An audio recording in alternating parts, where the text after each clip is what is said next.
Hello everyone, today we are going to take a look at the Veger power bank, and this is more than a power bank, it's a two-in-one unit and it's very useful, especially if you are traveling. So when you are traveling you are probably using already a power bank, so you are going to use a power bank, but you also are going to need a charger, so you are going to need a charger. So already you have two devices that you carry with you. So with this one you are not going to do that anymore because it has its own built-in charger. This thing is also light, it has a battery of 10,000 milliamp hour, and it also supports quick charge, different protocols. As you can see here, it actually has a list with all supported voltages, and you can get up to 12 volt 1.5 amps. So it has PD, quick charge, I think it has 22.5 watts PD, 3.0, quick charge 3.0, so it has various protocols, so your phone or device will charge faster than regular normal power banks and normal plug-in chargers. So let's take it out of the bag here.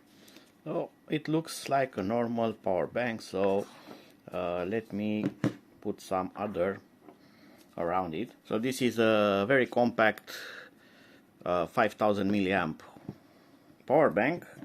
So this is 10,000, this is 5,000, and this is also a 20,000 milliamp power bank. You get the idea. And you know what, let's also take a weight reading. Oh, come on. All right, so our charger that we are testing today, power bank, it has 224 grams. The 5000 one, 136. This is definitely lighter but has half capacity, and you need also charger for it. And the 20,000 one, a lot more heavy, as you can see. So this is a good trade-off between capacity and size. Also, the small one, if you double the weight of this, you get 10,000 milliamps, and then you need also at least one charger.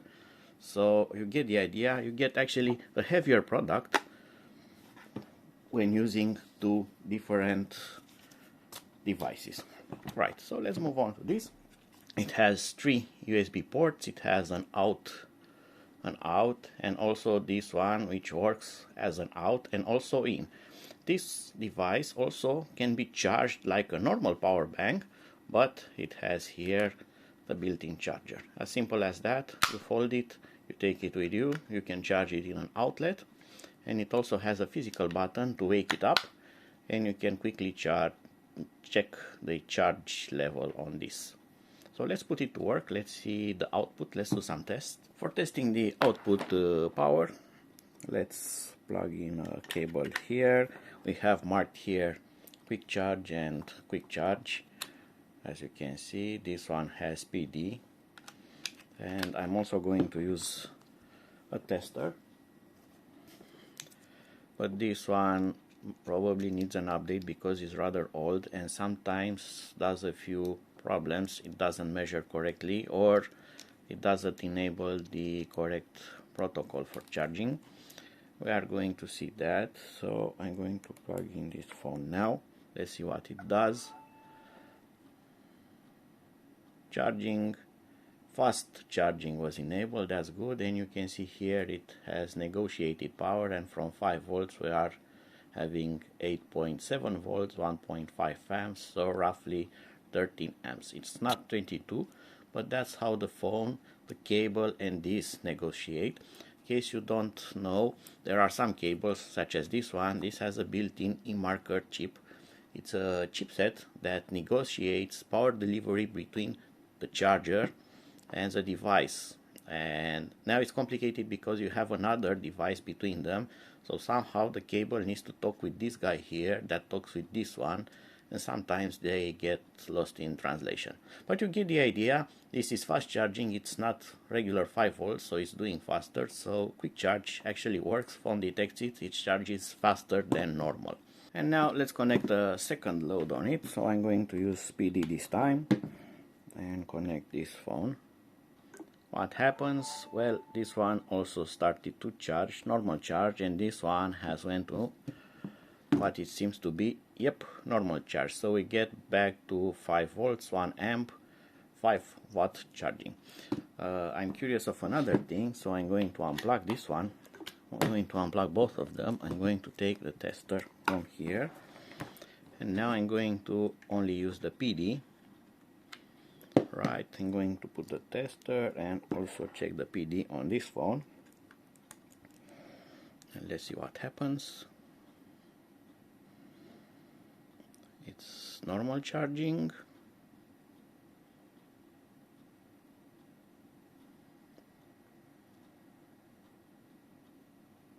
And it has switched to quick charge because it's now having only one USB, and as you can see it negotiates power now, and it's increasing the power. As you can see, the watts are increasing again, the voltage and the amps, as the phone talks with the chip from this cable and with this device. So again we get roughly close to 13 watts. Well, we get 13 watts right now again. So we are using quick charge successfully over the PD also. But that's not all, because now we have tested it only as a power bank. This is a more practical device, so we can put it on charge. So as simple as that, now it starts to charge the internal battery. And what is nice about this is that it has dual usage. You can actually still use it right now. So if I'm going to connect here USB cable, I can still use it as a charger while it's plugged in, and this way now it's charging the internal battery of the power bank, and it's also charging the mobile phone. It's not doing quick charge right now, but it's doing higher current. It's 1.5 amps at 5 volts, so roughly 7 watt of power, which is decent, because now the internal charging is splitting power between charging your phone and charging the internal battery. The speed of this unit is not very high because this is a travel unit, so it's light and it's practical. You take two devices into one and you can do your job with it. You can charge two phones at the same time. You can charge also a lower power device such as a smart band or something, or headphones. They also charge with this fine, and you have the power bank charger with you. That's the idea, and that makes it very useful. There are also some other interesting things about this. So you can take this on a plane because it has a battery that it has, of course, less than 100 watt hours, so the capacity is smaller than that, so it's safe for flight. It also has some other certifications for safety, and also this unit will actually increase power back if you leave it this way. When the internal battery is full, it's going to switch power automatically, and this is going to switch back to quick charge, so it's going to charge your phone faster if the phone has not finished charging until then. So this kind of balances power between the internal and external circuit. And now if I'm going to unplug this, let's see what happens. The phone stops, then resumes to charge, and if somehow my tiny device here will talk to the phone and tell that now we have PD back, it doesn't want, probably it needs disconnect and reconnect.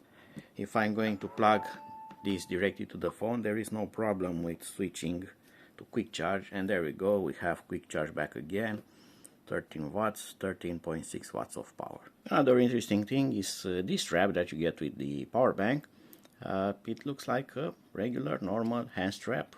So you put this, it has a hole somewhere here. You can put this like that, and it looks pretty cool, right? Well, you have here two small kind of buttons. You press them and look at that, you have a hidden USB Type-C cable with a strap. This strap comes out, this one, or you can slide it as you wish. And this also acts as a normal USB Type-C cable, and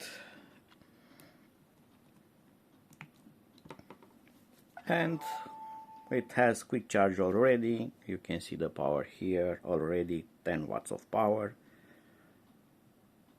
11, 12, so it's closing to the 13. But as you can see, with this cable it actually has a smaller amount of power than with the other cable.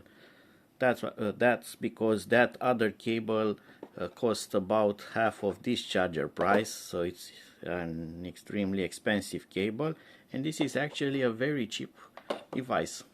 So I highly recommend you this one if you are looking for something that's not extremely fast but does the job, and you want something lighter and not to carry two devices with you. This is great. Until my next video, see you and bye bye.